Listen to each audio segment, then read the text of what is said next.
Hi amazing people, I wish कि आपसे बहुत अच्छे हैं, आपसे बहुत खुश हैं और हमारे यूट्यूब चैनल पर आपका स्वागत है। आज की वीडियो में हम बात करेंगे लग्जमबर्ग के टूरिस्ट वीज़ा के बारे में। आज मैं आपको बताऊंगा लग्जमबर्ग के टूरिस्ट वीज़ा का पूरा प्रोसेस 2024 में। एंड सबसे इम्पॉर्टेंट चीज़ ये है कि आज के टाइम में बहुत ज़्यादा लग्जमबर्ग फेमस हो चुका है टूरिस्ट अट्रैक्शन की वजह से। एंड बिकॉज बहुत रिचेस्ट कंट्री है, बहुत सारे लोगों का सपना होता है पूरी दुनिया से यहाँ पर लोग घूमने जाना चाहते हैं। एंड हमारे इंडियन लोग भी पीछे नहीं है, बिकॉज ये भी हमारे इंडिया के लोग भी बहुत सारे हैं जो घूमने जाना चाहते हैं। बट होता क्या है कि बहुत सारे लोग जाना चाहते हैं बट उनको प्रोसेस बिल्कुल भी नहीं पता होता कि कैसे उनको जाना है, कैसे उनको वीज़ा मिल सकता है, किन किन बातों का ध्यान रखना है, कौन से डॉक्यूमेंट्स होते हैं। एंड जिसकी वजह से बहुत ज़्यादा कन्फ्यूजन होती है। बहुत सारे लोग डरते भी अप्लाई करने से पहले। एंड तो बहुत सारे लोग हमें भी कॉल करते हैं, सर हमें जाना है बट हम क्या करें। सो बहुत लोगों को हम समझाते हैं, फ़ोन पर सारा एक्सप्लेन करते हैं। बट आज मुझे लगा कि इस पर एक प्रॉपर वीडियो बनानी चाहिए ताकि लग्जमबर्ग की रियलिटी आपको पता लगे एंड हमारे बाद के लोगों को जिनको भी जाना है उनको भी टूरिस्ट वीज़ा आसानी से मिल सके। तो मैं आपको इस वीडियो में पूरी इन्फॉर्मेशन देने वाला हूँ, पूरे प्रोसेस के बारे में, लग्जमबर्ग के बारे में, ताकि उससे आपको आज पूरी इन्फॉर्मेशन मिल जाएगी। उसके बाद आप ये वीज़ा खुद से अप्लाई करके जा सकते हैं लग्जमबर्ग। एंड अगर आपको कोई दिक्कत आती है तो आप हमें भी कॉन्टैक्ट कर सकते हैं, बिकॉज हम भी लग्जमबर्ग विजिट कर चुके हैं, हमें पता है पूरा लग्जमबर्ग के सिस्टम के बारे में। तो हम भी आपको लग्जमबर्ग का टूरिस्ट वीज़ा दिला सकते हैं। इवन इसके अलावा हम लग्जमबर्ग के और भी वीज़ा आपको दिला सकते हैं। विजिटर वीज़ा भी दिला सकते हैं, आपको वर्क वीज़ा भी दिला सकते हैं, आपको एंड स्पाउस वीज़ा दिला सकते हैं, आपको स्टडी करें तो स्टूडेंट वीज़ा भी दिला सकते हैं, फैमिली वीज़ा भी दिला सकते हैं। तो हम सारे टाइप के वीज़ा आपको लग्जमबर्ग के दिला सकते हैं। तो आप हमें कॉन्टैक्ट कर सकते हैं 8800015940 एंड हमारी टीम आपको हेल्प करेगी पूरे के पूरे प्रोसेस में। एंड इसके अलावा आप हमारा इंस्टाग्राम का अकाउंट देख सकते हैं, फ्यूचर अब्रॉड 25। आप देख सकते हैं हम भी लग्जमबर्ग में रह चुके हैं, हमने बहुत सारी पिक्चर्स पोस्ट की हुई लग्जमबर्ग के बारे में। सो अगर हम लग्जमबर्ग में रह चुके हैं, हमने विजिट किया हुआ है, तो ऑब्वियसली बात है हमें सारा पूरा प्रोसेस पता है। तो हम आपकी भी मदद कर सकते हैं लग्जमबर्ग में आने के लिए। तो आप हमारे इंस्टाग्राम को फॉलो कीजिए। एंड अगर आप पहली बार हमारे चैनल देख रहे हो तो प्लीज़ इसको सब्सक्राइब कर लेना और बेल आइकन बटन को प्रेस जरूर करना ताकि उससे आपको नोटिफिकेशन मिले और आप हमारी डेली वीडियोस देखकर अपनी नॉलेज को इन्हांस कर सकें। So now without wasting for the time let's get started. So now अब मैं आपको अच्छे से लग्जमबर्ग के टूरिस्ट वीज़ा का प्रोसेस बताता हूँ, वो भी 2024 को ध्यान में रखते हुए, बिकॉज बहुत सारी चीज़ें चेंज हो जाती हैं। So I want to make sure कि 2024 के हिसाब से आपको पूरा प्रोसेस क्लियर रहे एंड उसके बाद आपको कोई भी दिक्कत ना हो। तो सबसे पहले बात करते हैं जो टूरिस्ट वीज़ा होता है जो लग्जमबर्ग का आपको मिलता है, उसका जो नाम होता है उसको बोलते हैं C type visa, C type visa. And जो ये वीज़ा होता है इसकी जो ड्यूरेशन रखी है लग्जमबर्ग ने वो रखी है पूरे 90 दिन, यानी कि 3 महीने। तो जब भी आपको अप्लाई करना है तो आपको ध्यान रखना है आपको सी टाइप का वीज़ा अप्लाई करना है एंड ये जो ड्यूरेशन होती है उसकी 90 दिन होती है। अब इसमें जो नेक्स्ट चीज़ आपको ध्यान रखनी है वो ये है कि जब भी आपको वीज़ा अप्लाई करना तो आपको ये भी डिसाइड करना पड़ेगा कि कितने दिन का आप प्लान बना रहे हो, बिकॉज ये भी बहुत ज़रूरी होता है कि 90 दिन का वीज़ा तो मिलता है बट आपको अपने डेज़ गिनने होते हैं कि भाई कितने दिन का हम प्लान बना रहे हैं, 10 दिन का, 8 दिन का, 12 दिन का, 15 दिन का। तो उसी हिसाब से आपको पूरी तैयारी करनी पड़ती है। तो एंड उसी हिसाब से आपको एप्लीकेशन में मेंशन करना पड़ता है कि कितने दिन का आपको प्लान बना रहे हो टूरिस्ट वीज़ा पर लग्जमबर्ग में आने का। तो इस पॉइंट का आपको ध्यान रखना है। एंड अब बात करते हैं दूसरी इंपॉर्टेंट चीज़ की जिसको हम बोलते हैं कवर लेटर। कवर लेटर बहुत ही ज़्यादा इंपॉर्टेंट होता है।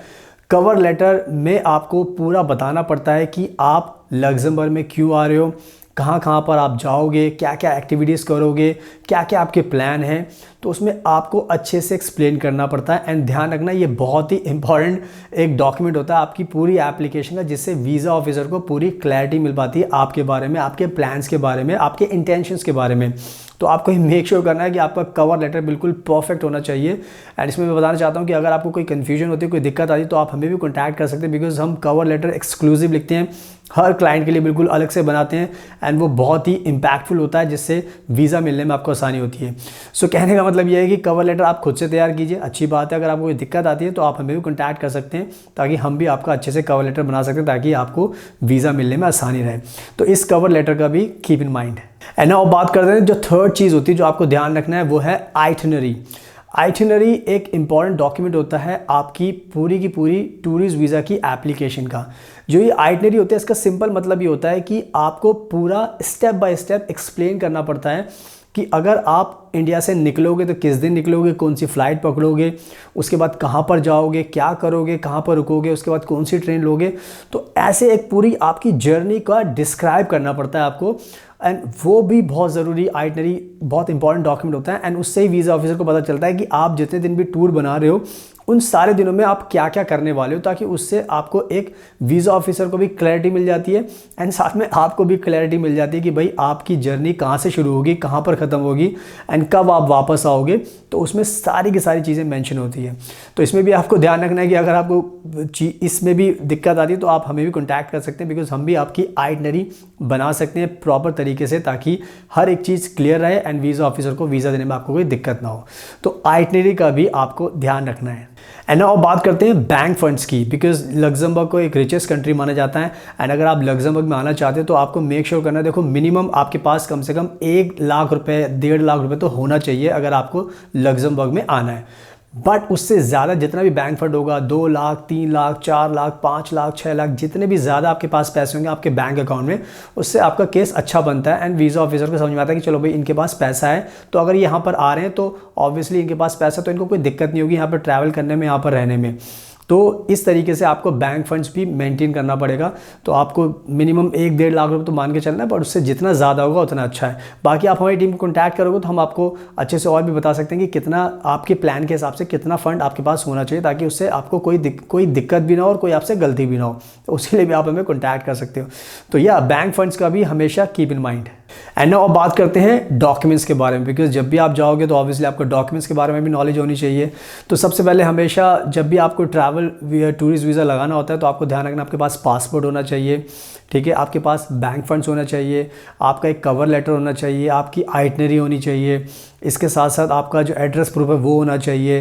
एंड अगर आपने पहले कहीं ट्रैवल किया तो उसकी हिस्ट्री अगर आपके पास है तो वो भी अच्छी बात है। एंड आपके पास हेल्थ इंश्योरेंस बहुत ज़रूरी है, बिकॉज जो भी ट्रैवल वीज़ा पर जाता है आपको हेल्थ इंश्योरेंस इंडिया से लेना पड़ता है, ताकि जब भी आप ये वीज़ा अप्लाई करो तो वीज़ा ऑफिसर को यहाँ से पता रहे कि भाई आपके पास हेल्थ इंश्योरेंस भी है। तो वो बहुत ज़रूरी होता है, बिकॉज यूरोप में क्या होता है, लग्जमबर्ग में हेल्थ बहुत इंपॉर्टेंट रखती है, बिकॉज अगर आपको कुछ दिक्कत होती है तो आप उससे अपना ट्रीटमेंट करा कर आप अपना ध्यान रख सकते हो। तो हेल्थ इंश्योरेंस भी बहुत ज़रूरी है। एंड इसके साथ साथ फ़्लाइट टिकट भी बहुत ज़रूरी होती है, बिकॉज जिस दिन भी आपको जाना है उसकी टिकट एंड आने की टिकट ये आपके पास प्रूफ होना चाहिए, बिकॉज उसी से आपकी जो जर्नी है उसके बारे में क्लैरिटी मिलती है कि भाई आपके पास फ़्लाइट टिकट भी है। तो ये भी आपको ध्यान रखना है। एंड इसके साथ साथ आपके पास कहाँ पर आप रहोगे, होटल बुकिंग भी आपके पास होनी चाहिए। जहाँ पर भी आप रुकने का प्लान है आपका, किसी दोस्त के पास या होटल में रुकना है, तो जहाँ पर भी आपको रुकना है तो उसका भी प्रूफ आपके पास होना चाहिए। तो मोरलेस देखा जाए तो ये सब डॉक्यूमेंट ज़रूरी है, बट अगर और भी कुछ चीज़ें होती है तो आप हमारी टीम को कॉन्टैक्ट कर सकते हो, तो हम आपको डॉक्यूमेंट्स में भी अच्छे से गाइड कर सकते हैं। तो इसका भी आपको ध्यान रखना है। एंड अब बात करते हैं वीज़ा प्रोसेसिंग टाइम के बारे में, बिकॉज जब भी आप ये वीज़ा अप्लाई करते हो तो कितने टाइम का प्रोसेस होता है ताकि आपको वीज़ा मिल जाए। तो नॉर्मली आज के टाइम में देखा जाए तो अगर आप लग्जमबर्ग का टूरिस्ट वीज़ा अप्लाई करते हो तो आप मिनिमम 15 दिन तो आप मान के चल सकते हो। तो इससे ज़्यादा भी टाइम लग सकता है, डिपेंड करता है कि रश कितना होता है। बट अगर हम वीज़ा अप्लाई करते हैं अपने क्लाइंट्स का तो हम मेक श्योर करते हैं कि हम इतना अच्छा प्रोफाइल बनाते हैं ताकि आपको 5 दिन के अंदर भी हम वीज़ा दिला सकते हैं लग्जमबर्ग का टूरिस्ट वीज़ा। बट अगर आप खुद से अप्लाई करते हो तो आप 10 दिन 15 दिन मानो, बिकॉज वी नेवर नो कि भाई आपने क्या अप्लाई किया, कैसे किया है, उसमें सब कुछ ठीक है या नहीं ठीक है। तो मिनिमम तो आप 15 दिन मानकर चल सकते हो कि 15 दिन का टाइम तो लगता है, फिर 20 दिन 25 दिन 30 दिन, डिपेंड करता है कि आपका प्रोफाइल क्या है, कितने अच्छे से आपने फाइल लगाई है। बट अगर हम अप्लाई करते हैं तो वीज़ा प्रोसेसिंग टाइम हमारा 5 दिन का रहता है, 5 दिन में वीज़ा दिला देते हैं। तो यह वीज़ा प्रोसेसिंग टाइम जो मैंने आपको समझाया उसका भी आपको ध्यान रखना है। सो नाउ आई होप कि मैंने बहुत अच्छे से लग्जमबर्ग के टूरिस्ट वीज़ा के बारे में आपको सब कुछ बता दिया, पूरा चीज़ें मैंने आपको समझा दी है। बस अब आप देर मत कीजिए, आप खुद से वीज़ा अप्लाई कीजिए। एंड इनकेस अगर आपको कोई डाउट है, कोई कन्फ्यूजन है, कोई डर है, आप श्योर नहीं हो, तो आप हमसे भी अपना वीज़ा टूरिस्ट वीज़ा लग्जमबर्ग का लगवा सकते हैं, बिकॉज हम खुद लग्जमबर्ग में विजिट कर चुके हैं, हम रह चुके हैं वहाँ पर, हमें पता है कि वहाँ का सिस्टम क्या है, कैसे आपको वीज़ा मिल सकता है, कौन कौन से डॉक्यूमेंट्स लगाने हैं, क्या स्टोरी बनानी है, क्या आइटनरी बनानी है। तो सब चीज़ें हम आपकी मदद कर सकते हैं। तो अगर आप हमारे थ्रू अप्लाई करोगे तो होपफुली आपको वीज़ा 100% मिल ही जाएगा, बिकॉज ये हमारी एक्सपर्टीज़ है, हमारा डेली का काम है। So we know better than everybody else कि भाई कैसे क्या करना है।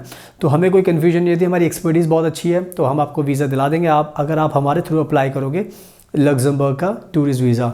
एंड इसके साथ साथ हम और भी वीज़ा अप्लाई करते हैं लग्जमबर्ग का, लाइक स्टडी वीज़ा भी अप्लाई करते हैं, spouse visa, work visa, and even tourist visa हो गया, विजिटर वीज़ा हो गया, बिजनेस वीज़ा हो गया, एंड बहुत सारी चीज़ें आपकी मदद कर सकते हैं। एंड इसके साथ साथ आप हमारा इंस्टाग्राम का अकाउंट देख सकते हो, फ्यूचर अब्रॉड 25। मैंने बताया था कि आप देख सकते हो हम भी लग्जमबर्ग में रह चुके हैं, हमें पता है पूरा का पूरा। तो हमारे इंस्टाग्राम को फॉलो कीजिए एंड हमारे टच में रहिए ताकि हम आपकी हेल्प कर सकें। एंड अगर आपको वीडियो पसंद आई तो प्लीज़ इसको लाइक ज़रूर करना, शेयर करना एंड हमारे चैनल को सब्सक्राइब कर लेना ताकि आपको ऐसी यूज़फुल वीडियोस देखने को मिलती रहें। So thank you so much, आपके कीमती टाइम का best of luck and please हमेशा अपना ध्यान रखिए।